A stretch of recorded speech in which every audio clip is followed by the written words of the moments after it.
Seja bem-vindo ao Vem de Carona. Hoje vamos rodar pela cidade para mais um bate-papo especial, trazendo, claro, histórias, novidades, muita conexão com você. Tudo isso com o apoio da Kaiô Mitsubishi Motors de Chapecó, concessionária da Mitsubishi, onde você encontra veículos lançamentos 2025, modelo já 2026, conforto, segurança e tecnologia. Agende já o seu test drive. E não esquece, curte, compartilha, se inscreva no nosso canal do YouTube, acione as notificações para você receber informações sempre que a gente tiver novas histórias para te contar. E olha só, nosso parceiro para levar todas essas histórias é a Nativa FM 105.7. Sintonize, fique bem informado, ouça boa música. Bom, o nosso quadro Vem de Carona já está no ar, meu convidado aqui comigo. Que prazer, hein? Prazer Marcos é meu, Meller, que bom recebê-lo.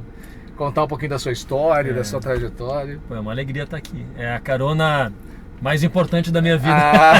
Que é isso, lisonjeado aí pela tua presença aqui.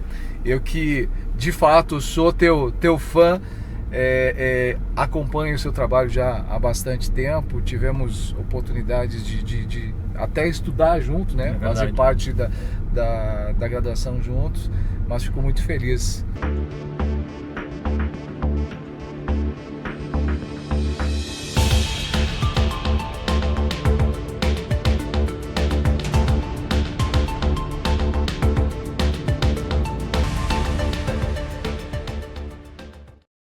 Meu irmão, você está aqui no Extremo Oeste já há bastante tempo, né? Há 23 anos já. 23 Olha anos. só, eu cheguei em 2002. Eu assisti a final da Copa do Mundo de 2002 no Rio Grande do Sul. Na época era a Copa da Coreia, né? Foi de madrugada. Foi. Aí eu peguei o ônibus na sequência durante o dia e vim pra cá e amanheci aqui na segunda-feira em 2002. Olha só. E...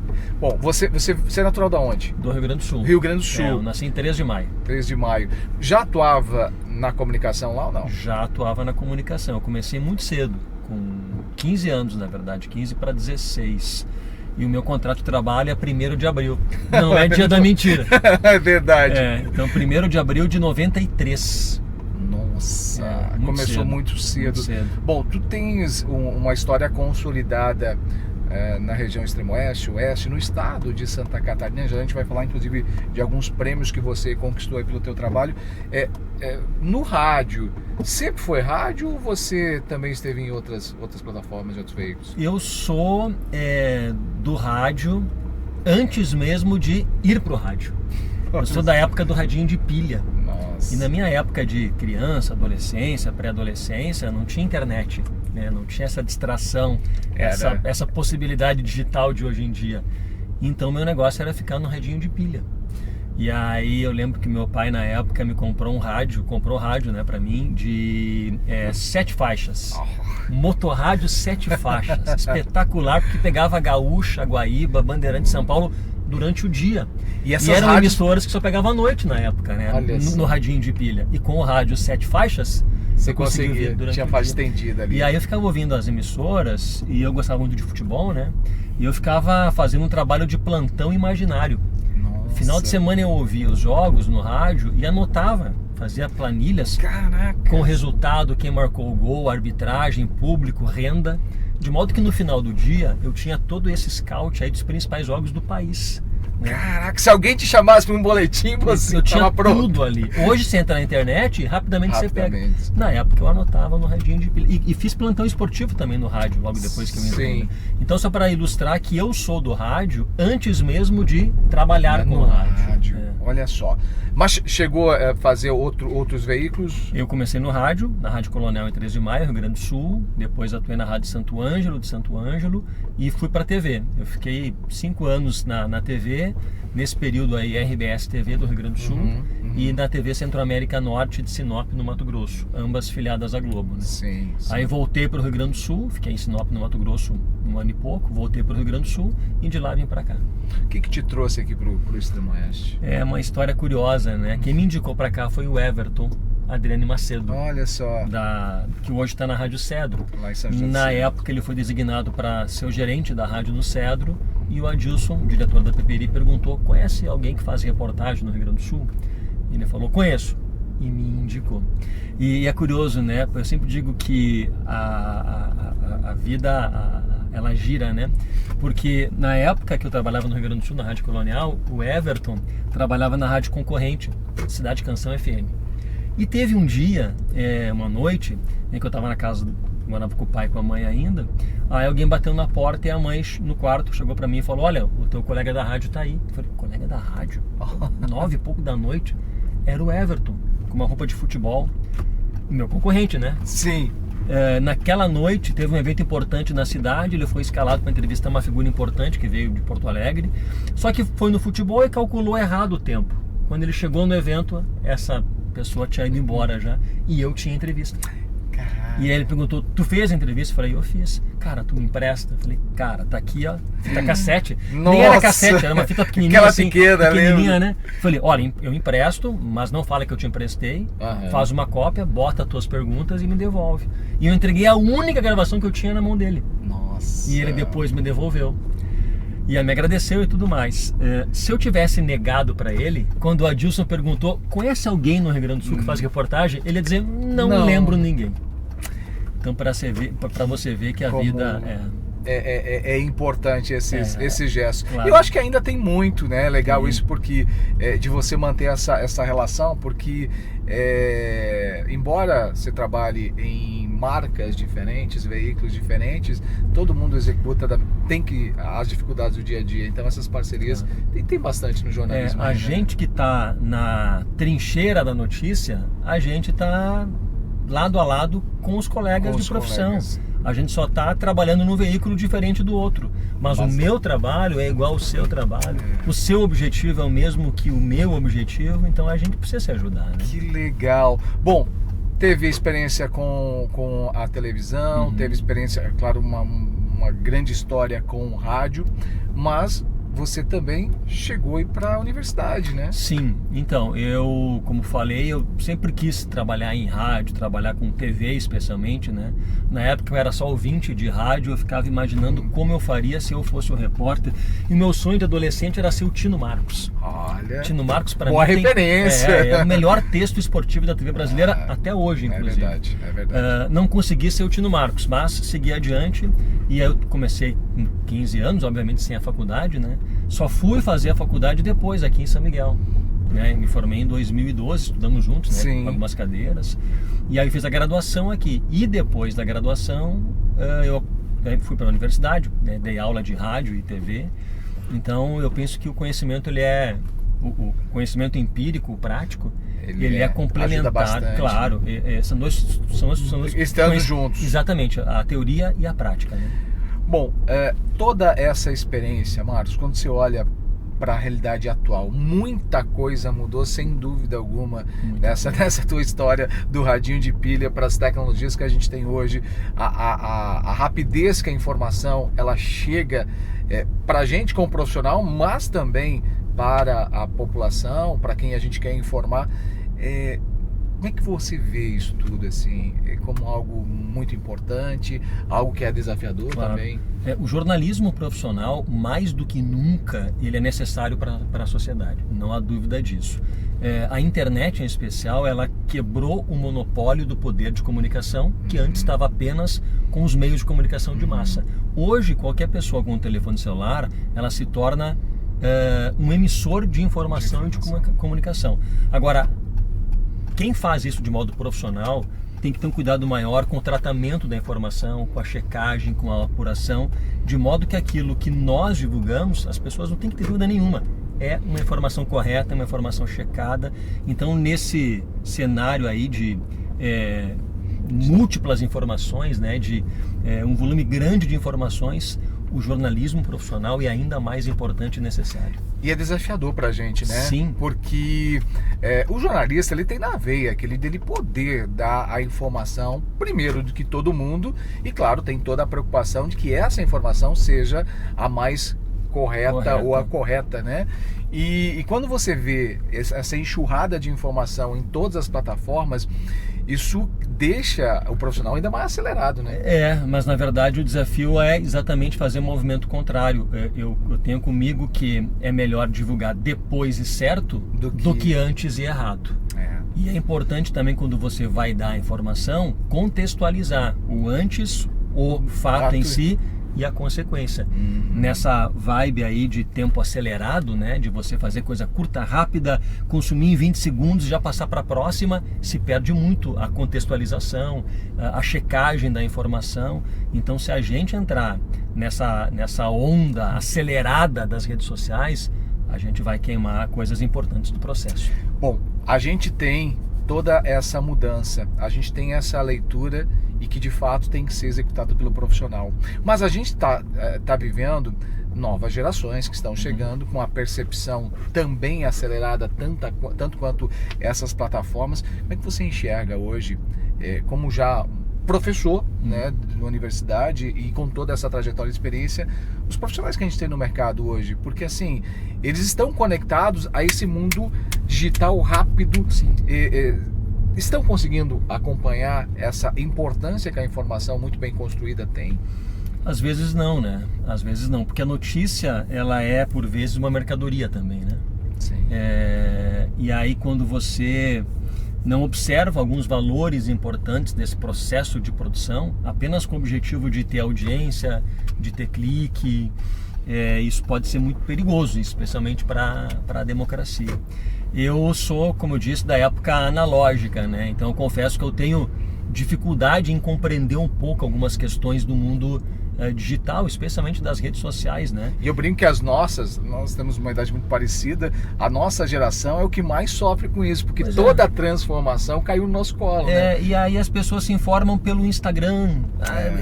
A minha leitura de mundo é o Instagram, tá? Mas que tipo de leitura de mundo é essa só pelo Instagram? Não estou criticando o Instagram. Claro. Eu estou dizendo que é preciso que as pessoas consumam o Instagram, mas observem também outras fontes de informação, outras leituras, que questionem, que vão atrás para ter uma bagagem um pouquinho maior. Até porque a gente tem visto aí nas redes sociais muito especialista de leitor de título, né? E aí sem embasamento, que qualquer aperto que você fizer, o cara não tem argumentos.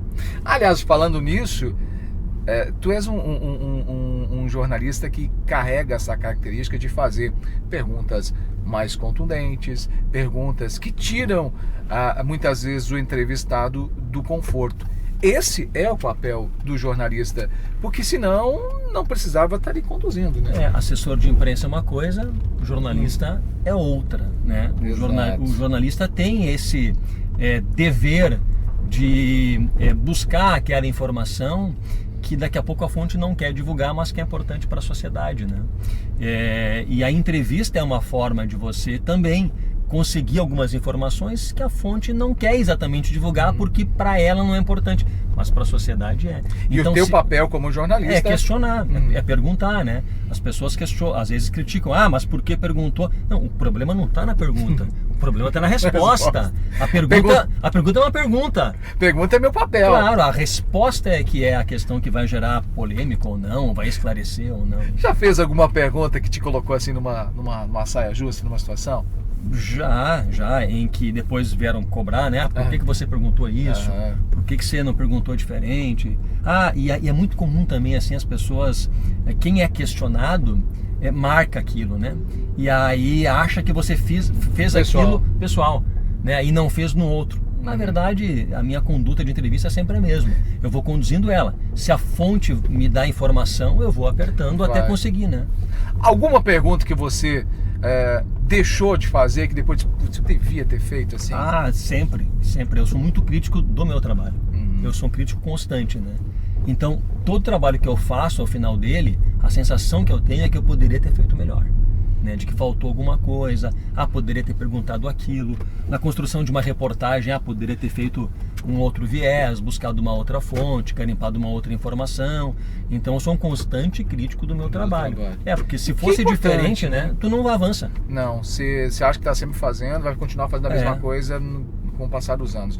Bom, essa tua forma de pensar, de agir, de se cobrar também como profissional, tem te dado aí o reconhecimento profissional, né? Quando a gente circula por aqui, a gente ouve as pessoas falando do teu trabalho, mas mais do que isso se evidencia nos prêmios que você ganha de jornalismo. Já são vários que você conquistou, né? Sim. Os prêmios de jornalismo são concursos, né, em que você inscreve reportagens, né? Reportagens sobre assuntos diferentes. Eles são um reconhecimento, né? Até para semana que passou, conversei com o Jonas Ramon da EPAGRE, não sobre jornalismo, mas sobre trabalhos que são desenvolvidos. E aí ele falou um negócio interessante que eu acho que cabe muito bem aqui. Ele falou que o que determina o sucesso de uma empreitada é o foco que você dá a ela. Se você colocar o foco exatamente no lugar certo e trabalhar com determinação e com vontade e com prazer, o resultado aparece. Então, quando eu faço uma reportagem, eu foco nela. E eu vou até o fim para desenvolver o melhor trabalho que eu posso realizar. Às vezes não é o suficiente, mas é aquilo que eu consigo dar de melhor. Então, eu acho que esse exercício de focar e trabalhar com determinação, entregar o melhor, procurar entregar o seu melhor, eu acho que ele te dá o resultado que você busca. Em algum momento vai dar o resultado. É bacana isso que você está falando, porque assim, para quem imagina que o Meller, ele fez aquela reportagem exclusivamente para o prêmio, às vezes não necessariamente. Aquela matéria, aquela reportagem que ele fez o melhor no dia a dia, e aquilo foi só uma consequência. Ele escreveu aquela reportagem que ela participou e deu o prêmio. Realmente faz muito sentido você entregar o seu melhor, diferente de onde quer que você seja. Às vezes o seu melhor não é o suficiente para te levar onde você quer, mas vai te colocar num lugar diferente daquele que você estava. Pelo menos isso, né? E a sensação de você entregar o seu melhor naquilo que você faz não tem preço, né? É verdade. Bom, Marcos, eu sei que a gente tem muita história aqui para contar da sua trajetória, dá para fazer uma viagem, mas eu gostaria que você, de toda essa tua bagagem, pudesse compartilhar com a gente o que você diria para os novos profissionais que estão no mercado, para quem tem a possibilidade hoje de usar as redes sociais, que é uma ferramenta incrível e muito importante. Qual a dica, o que você pode deixar principalmente para essas novas gerações? Primeiro de tudo, estudo sempre, lê muito. Para o jornalista, para aquele que quer trabalhar com comunicação, é fundamental boas leituras, aprofundadas especialmente, né? Se puder fazer a faculdade, tem que fazer a faculdade de jornalismo ou de comunicação. O conhecimento, como eu falei antes, o conhecimento científico, ele é indispensável em toda e qualquer profissão, né? Então, buscar sempre conhecimento. E, obviamente, que usar todas as possibilidades que essas novas plataformas trazem, né? Tem uma frase do Marcelo Canelas, bem importante. O Canelas hoje, que era da Globo, né? Marcelo Canelas, ele tá produzindo materiais para o Instagram. Ele usa o Instagram dele para produzir matérias como ele produzia na época da Globo. Olha só. Com aquela sutileza de texto, com aquele olhar aguçado que só o Canelas tem. Ele disse que na época ele tinha um canhão na mão, né? Agora ele tem um estilingue. Mas ele continua com o foco dele, que é denunciar, que é trabalhar com os públicos menos favorecidos. Então, a questão do foco de novo, né? O que é que você quer com a sua comunicação? Foco e o trabalho em cima dela. Que bacana. Ou seja, indiferente em que plataforma você está colocando a sua informação, que ela seja feita com todo carinho e entregando o melhor. E o jornalismo, ele continua o mesmo, né? Independentemente da plataforma. Não dá para, com a mudança da plataforma, você perder os valores do bom jornalismo. Isso não pode. Ou seja, sob hipótese alguma, né? Você ajusta a linguagem para aquela plataforma, no entanto, os conceitos continuam os mesmos. Claro, os pilares eles devem continuar os mesmos, não há a menor Marcos, dúvida. que bacana. Que bom. Meu irmão, obrigado por te receber aqui. Importante, eu já queria ter feito essa entrevista contigo há algum tempo, mas na correria do dia a gente não conseguiu. Conseguimos ajustar. Sucesso aí na tua carreira. Você é inspiração com certeza para muitos profissionais que já passaram, que estão atuando. Então foi muito bom compartilhar com você. Que bacana. Deixa eu lembrar que eu tenho 4 filhos, né? Beijo para minha esposa linda, Verdade. pro Henry, pra Duda, pro Bruno e pro Léo, né? Que estão aí. Que bom. E é por eles que a gente se move e anda, né? Tem coisas... a coisa mais importante da vida é a nossa família e os nossos filhos. Porque o legado que nós deixamos são eles, né? O resto é o resto. O resto é só parte do processo. Só parte do processo. Que bacana. Obrigado, meu irmão. Fechou. E se você gostou do vídeo, curta, compartilhe. Se não segue a gente nas redes sociais, siga lá. Se não se inscreveu no nosso canal do YouTube, se inscreva. Toda semana tem um convidado embarcando aqui para contar um pouquinho de histórias. Não adendo para fechar aqui, né? Claro. É muito melhor conduzir a entrevista do que ser entrevistado. Eu ia dizer. Poxa vida, ser entrevistado... É mais difícil, muito mais difícil. É o grande desafio. Então tá aí. Curta, compartilhe e na próxima semana um novo convidado aqui, porque histórias se conectam pessoas. Em nome, claro, da Caio Motors de Chapecó, da Mitsubishi e, claro, na parceria com a Nativa FM.